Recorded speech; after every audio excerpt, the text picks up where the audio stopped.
Hello and welcome to You Sew You. My name's Zoe and this is my channel all about the crafty bits and pieces I get up to.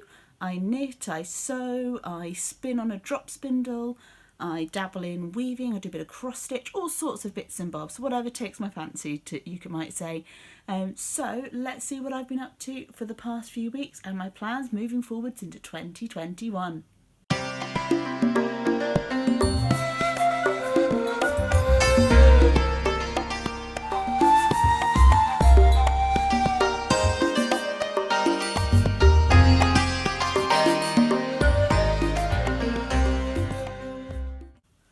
So to returning viewers, welcome back to You Sew You, and to new viewers, a very warm welcome. I know a few of you have joined and subscribed whilst I haven't been filming, so thank you so much for that. You are very welcome here. It has been a little while since I've done one of these regular recordings, so we'll see how we get on. I'm not going to show you everything I've been working on over the past few months. Obviously I showed you a few bits and pieces during Vlogmas, but there were some in the intervening months when I wasn't recording as well. Mostly sewing, so most of them will be on minerva.com, so you're welcome to go and follow me there and have a look at the posts I've been putting up there.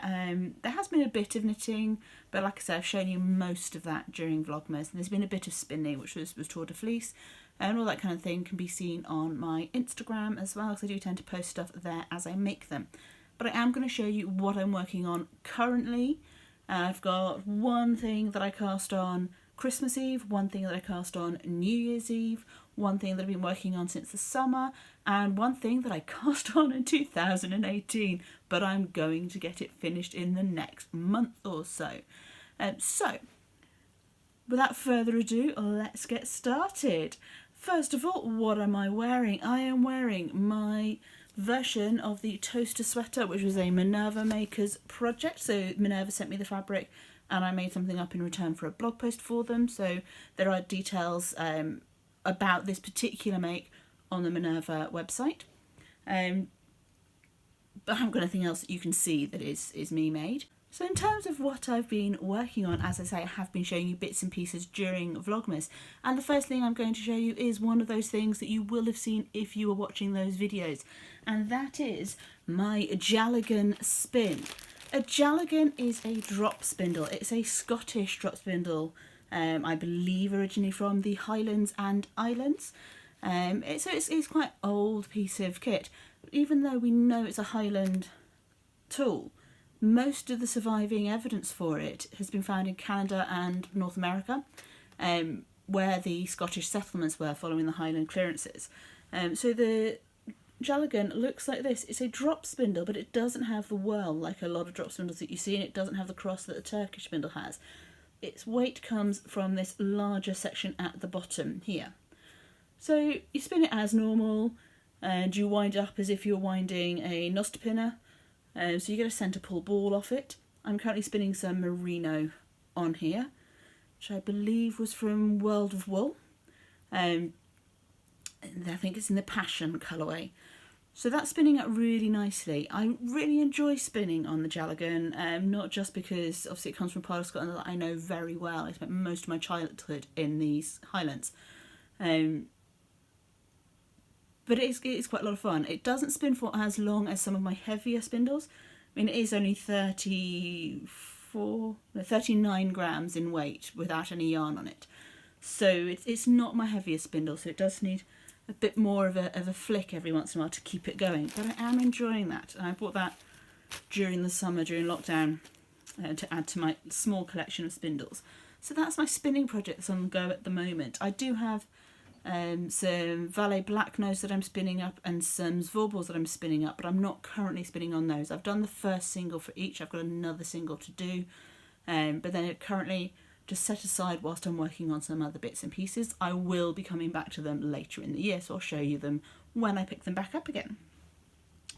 Now, Christmas Eve, having done my knee-high Hollyberry socks in West Yorkshire Spinners, the Hollyberry colourway, which I wore on Christmas Day actually, I cast on a new pair of West Yorkshire Spinners socks.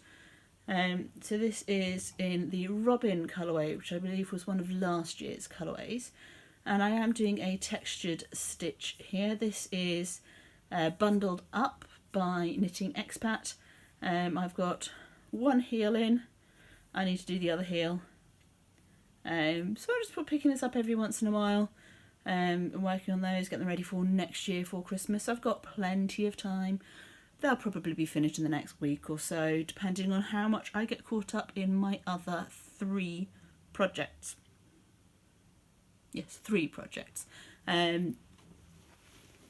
So I am on a bit of a shawl kick at the moment. I've been working for a little while on a lace shawl. It's a beaded lace shawl. It's in heirloom cobweb weight yarn, so it's super, super fine. I'm now at the point where it takes me a couple of hours to do the beaded rows, because there are teensy, tiny seed beads in this pattern. Or at least in the version that I am doing. Thicker yarn would have used obviously larger beads. But this is not going to be like fully to its all its glory at the moment, because it is still on the needles. This is the Scheherazade pattern, which I'll put the details on screen for. You see it's very, very fine in this grey wool and silk, well, this cashmere and silk blend, cobweb yarn, with these teensy tiny beads. Hopefully it's picking some of them up there. In the body section I've used silver beads to go with the grey yarn, but I'm now working on the border, so I've started to introduce some pinky rose goldy beads, and there will also be some blue beads in here as well, but they are teeny tiny. So I've maybe got 20 rows or so to go. But it obviously takes a fair bit of concentration and quite a bit of time to do each of the rows now, because the rows are pretty long in terms of number of stitches. We've got hundreds of stitches on the needles there. It's going to be significantly bigger once it's blocked as well, being lace. I'm really excited about this project and aiming to get this one finished again over the next few weeks, hopefully by the end of February, if not sooner. And just to give you a sense of the yarn, this is the yarn that I'm using, so it is super, super thin. And the seed beads that I'm using, all from Beads Direct, I have in this little baggie. Hopefully that's showing up. I don't want to particularly take them out, but I've got pink at the front, blue behind, and then silver at the back. So yeah, they are teensy tiny little beads. I've probably lost a few over the time I've been knitting this shawl. But yeah, I think it's about 20 rows left. So yeah, really excited about that little project. And look how tiny it packs away. That's all the space it takes up, and it's not that far from done really, in the grand scheme of things. So the next project I'm going to show you, I cast on New Year's Eve, actually on camera with a group of friends, seeing in the new year from all around the world, and that is a Stephen West pattern. It's my first West knit. I may or may not have messed up casting it on and doing the first section whilst talking at the same time and had to start again afterwards. No one knows. It might have happened, it might not. But this is the Winter Lights shawl, which is part of the Hyber Knit Along. So I'm actually in the Slip Stitch Raise section now, which is the second section. So it starts with the garter section here. That's the wrong side with some lovely floats. The main colour I am using is the Mirasol Sulca Legato that I knit my Parisian Dreams sweater in. The contrast colour that I've introduced so far is this light blue Hobby Happy Feet yarn. I'm also going to be using a navy blue Hobby Happy Feet yarn, and then I have this as my third contrast colour, which is the Debbie Bliss Rialto. So there's a bit of a gradient going on. I'm undecided at the moment whether this is going to be the contrast colour 2 or this is going to be the contrast colour 2. Whichever one it isn't will be contrast colour 3, because this is a 4-colour shawl. I do obviously have 2 skeins of the hobby yarn. So yeah, really excited about that particular shawl, because I've never knitted a Stephen West pattern before. So far, I'm really enjoying it. It's quite easy to follow. And yeah, looking forward to seeing that one finished. It'll be the first semicircle shawl that I have for myself. The Scheherazade is not quite a semicircle, but again, it'll be the first of that particular shape. It's one with wings on. But I don't normally knit those sorts of shawls for myself. I normally knit triangles. So looking forward to having those in my wardrobe. And my third and final shawl, which will be the last project I'm going to show you today, is also my first pie shawl. Now, I cast this on back in 2018. I got a little way through it and then got distracted by all the shiny things. But along with a few friends from my online knitting group, we're going to be knitting up the same pattern, well, one of two. There's a pie version and a half circle version of this particular shawl, and it is Wool and Vine's Oracle shawl. So I'm doing the full Oracle. Some of my friends are doing the half moon Oracle. This is as far as I got back in 2018. So I did my circular cast on, first brioche section, first lace section, and I started the next brioche section. So this is ring 6. The yarn I'm using for this is by Artist Palette Yarns, and unfortunately at the moment she's not dyeing, and I don't know if she's going to be starting up again. Her Etsy shop says that she's taking an extended leave from dyeing due to work commitments, but it doesn't say whether she's going to start dyeing it or not. The way it's worded, it sounds like she hadn't decided when she put the notice up, so who knows? She may start dyeing up again. I'm assuming it's a she. It might be a he. I don't know. But yeah, these are singles. I don't generally knit in singles these days. I tend to knit in plied yarn. So it'd be nice to pick this back up again and get working on this. And so I have to remember which colour's which with this brioche and get cracking on that so that I can knit along with my friends who cast on New Year's Eve. So that's that. I didn't think it was fair for me to work on this one on New Year's Eve when everybody else was casting on and I was already partway through. So I thought I'd cast on something new, which is why I've got the Stephen West going. So that's all of my projects that I'm going to show you today. I do have some other projects that I'm working on, a few knitting whips in progress and a big crochet shawl and that kind of stuff, but I'm not actively working on them at the moment. So I'm going to leave them to one side until I start working on them, then I'll show them to you. And I'm also working on some Minerva Makers sewing projects, which are partway through or just finished. They will obviously get a blog post on the minerva.com website, so if you keep an eye on my Instagram, I'll announce when they go live there then. And I've got a few lined up that I'm going to be doing videos for on this channel as well. So yeah, lots of sewing is going to be happening over the next couple of months. So that's all the what I'm working on. But what have I got planned for 2021? What have I done in 2020 that I'm going to keep going with this year? Well, first of all, let's talk Sew My Style. Last year was the first time I took part in Sew My Style, which is a year-long challenge where you get sent discount codes for 2 patterns each month and you choose whether to make one or both of them, and then you post on Instagram at the end of the month for a chance to win a prize, which is great. I got about halfway through the year, I think it was about July or August, when I kind of fell out of sync with that one. Some of the patterns towards the latter half of the year I wasn't overly keen on, and some months I found that I wasn't actually making up the project until the beginning of the next month. But that's fine. I've got a few patterns that I quite like that I got for a slight discount. Most of them I've made up, some I haven't. But unfortunately, they were due to hand over to a new person to run it for 2021, and nobody stepped forward to do it. So unfortunately there won't be a Sew My Style this year. So whilst I will still be sewing, it's not going to be part of that challenge, which is a shame, but I imagine it is quite a commitment to deal with all the sponsors and the prizes and the entries and what have you, to do a year-long challenge like that. So I do understand why that's kind of come to a close for the time being. Sock Madness, I've obviously done for the past 2 years. I am intending on doing that again this year. I did quite well my first year, a little less well in 2020, but not too badly, and I've now got quite a full sock drawer.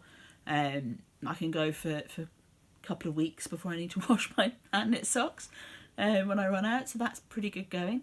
There are a few that I've knit up that I really like, but they just don't fit because the gauge isn't quite there or what have you. Because obviously you're speed knitting with Sock Madness. It's a knockout competition to see who can knit specific patterns to specific standards the quickest. But it's a lot of fun. So I'll be doing that again this year. Tour de Fleece again last year was my second year taking part in Tour de Fleece. And there were 2 rounds of Tour de Fleece in 2020 because the actual Tour de France, which Tour de Fleece is designed to go alongside, got postponed. So we got a rehash of it later in the year. So that's great. I'll be doing Tour de Fleece again. I do that alongside a group of friends from my online knit night. So that's a lot of fun. So those coming up later in the year. Sock Madness is March and Tour de Fleece is, I want to say, July. So that's the spring and the summer covered for challenges. And the final big challenge that I'm definitely going to be doing this year, that I started doing last year, is Make 9. So I'm going to put up on screen my grid for my Make 9 challenge from 2020. So I had on my list a handbag, curtains, a winter coat, jeans, a summer dressing gown, secret pyjamas, a Christmas jumper, a Fair Isle jumper, and a hand knit dress or a tunic. Now, can I count it as more than one thing if I made more than one item that fits that category, do we think? Because in the secret pyjama category, I made a few. I made the scoop pinafore, I made the Sirocco jumpsuit, and I made what's it called? It's a dress. It's my first double gauze dress, and I wear it all the time. The gelato dress. So I made 3 things that count as secret pyjamas. They are so comfortable to wear, and I reach for them over and over again. I think probably I can only sadly count them as one success on my Make 9, but still, that's one. It's not bad going for my first attempt at Make 9, I suppose, to make 3 things that fit that one category. I've also made a summer dressing gown. Now, I struggled to find a pattern that I wanted to use for a summer dressing gown. I knew I wanted to use some silky, satiny, floral fabric that I got from Minerva as part of the Minerva Makers project. So I'll be doing a blog post for their website for this dressing gown. But I didn't want the standard kimono-inspired dressing gown. I wanted something a little bit more involved to test my sewing skills, as if the slippy fabric wouldn't test them enough. But you know me, why walk when you can sprint? So I actually ended up using the Lichen Duster pattern to make my summer dressing gown. The end result is fine. It's wearable. I'm not going to be going out the house in it. I'm going to be staying in with it, slinging it on after a bath, over a vest and shorts in the summer, when it's really, really hot, or over summer pyjamas, that kind of thing. So being a slippy fabric, obviously the fabric was shifting around a little bit as I was making it. So I will show you that a little bit in more detail later down the road. When I do my Minerva post, I'll post a picture up on Instagram. I just haven't done the pictures yet. I've just finished doing the hand stitching to finish it off and giving it its final press in the past few days. We'll give it its final press this morning. So photos still need to be done for that. So keep an eye out on minerva.com and my Instagram for that. But that's 2 things off my Make 9 that I have managed to do in 2020. And that was it. So, for 2021, I am going to try Make 9 again. And what I'm going to do is I'm going to leave on my Make 9 the things that I didn't do in 2020. So that'll be the handbag, the curtains, for which I do know what fabric I want to get for the bedroom curtains, so that's a start. And the winter coat, the jeans, the Christmas jumper, the Fair Isle jumper, for which I do have a pattern now, so again, that's a start. And the dress and tunic. So the handbag of the plan hasn't changed. I'm still looking at doing the Swoon and net bag for that, which is the one that's in the picture. The curtains, as I say, I've got fabric picked out for the bedroom curtains. I just haven't bought it yet. I've also got living room curtains to do, the spare room, and possibly the kitchen. Winter coat, I haven't found a pattern that I really like at the moment. And if I'm going to be doing that involved with a make, it's going to take that much time and that much effort. I want to make sure I'm happy with it. So when I find the pattern, I'll pick that up and I'll start picking out fabrics to go with that pattern and get cracking on that. The jeans, I would probably be picking up the ginger jeans pattern, which is the pattern I wanted to make last year. And there are obviously a few other jeans patterns out there, so I will do a proper check through before I purchase, but that's what's still in my head. Christmas jumper, it might be a jumper or a cardigan, because I normally wear dresses on Christmas Day, and I think cardigans are better for that, particularly where I am at the moment. I tend to walk over to my dad's for Christmas dinner and then walk home again, so having a cardigan I can take off when I'm in the house is quite handy. But that will probably be something I'll design myself. I had intended to do a Christmas jumper design over the summer and have it out for this year, but that just didn't happen because 2020. So for the Fair Isle sweater, I'm still looking at doing the Terra Nova pattern, which is the one that's in the picture. I do have the pattern for that now, so I just need to pick out the yarn. So that's good. I'm hoping to get that done this year. And the dress or tunic, I'm still debating whether or not to buy a pattern like the one that's in the picture, which comes with mix and match button-on sleeves and collars and trims and stuff, which is really cool, or design one myself. So watch this space for that. So that leaves me with 2 gaps on my Make 9 to fill in for 2021. So I had a little think about what am I missing from my wardrobe and what do I still really want to make. Now, one of the things I've had in my head for quite some time is a sweater design inspired by the jumpers that my grandmother used to knit for me. I used to ask her to knit striped sweaters. She made one once, and then I kept asking her to knit them. The original one was made out of leftover yarn, I believe, but it got to the point where she was having to buy yarn to make me a striped sweater, because it was before the days of self-striping yarn being really common. Me and I was born in the late 70s, so we're talking early 80s here. So I want to do a scrappy striped sweater inspired by these sweaters that my grandmother made me.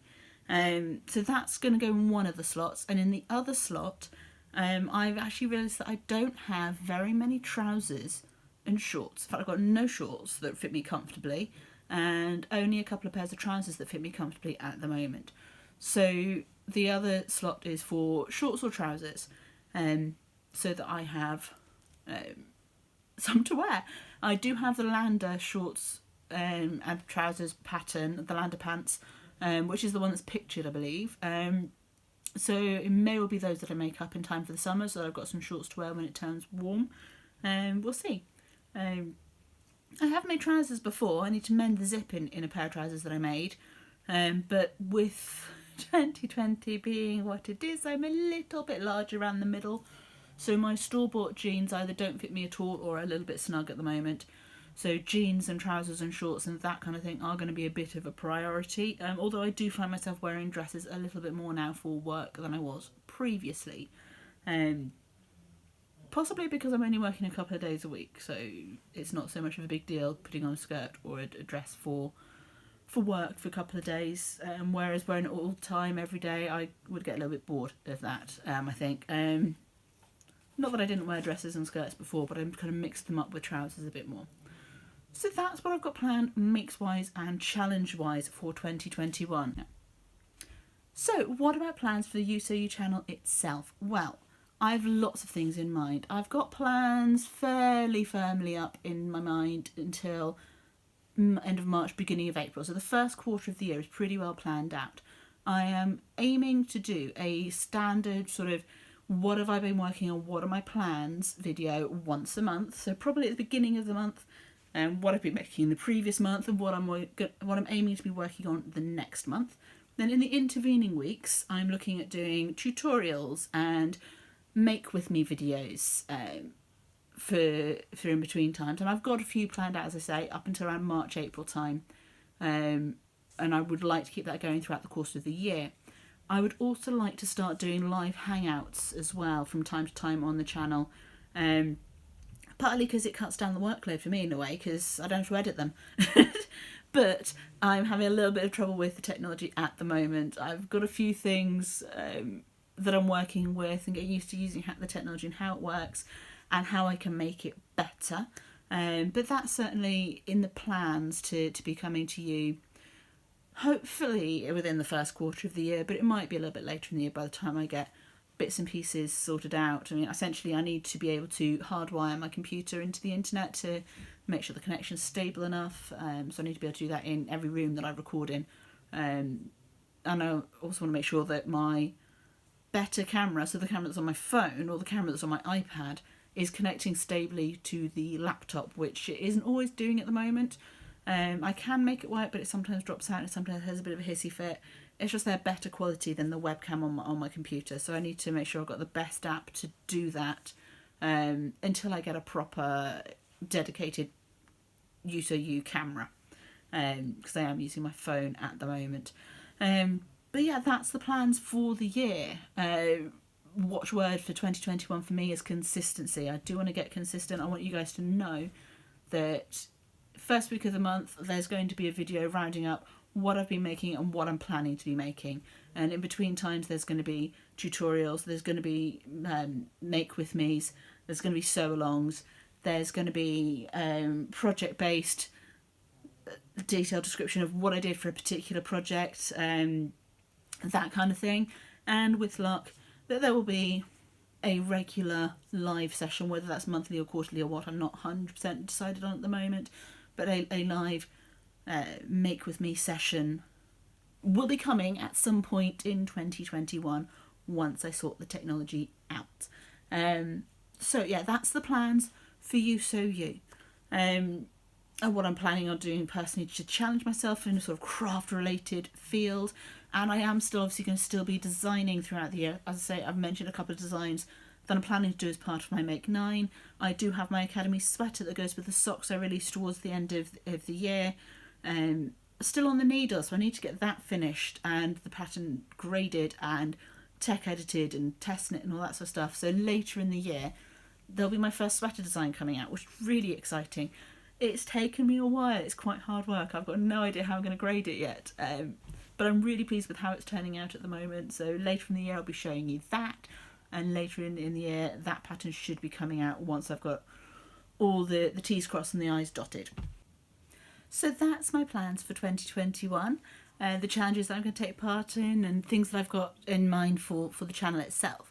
Let me know down below in the comments what you are challenging yourself to do this year, something that you were proud of that you achieved last year. Just let me know what you're getting up to. I really do like to hear from you guys, and I know there's a couple of you that do comment on almost every video, which is fantastic, so thank you so much for that. But for those of you that are new to the channel, say hello. For those of you that are here for a while, maybe lurking and not commenting, don't be afraid to say hello and to let me know what's going on. I do honestly want to hear. Like and subscribe if you haven't already. I know most people that are watching my videos have already subscribed, but if you are new, do the stuff down there and ding the bell for the notifications, that kind of thing. You know, the stuff that all the YouTubers say. Do that. And otherwise, have a great 2021, and I will see you next time. So until then, happy crafting and bye-bye for now.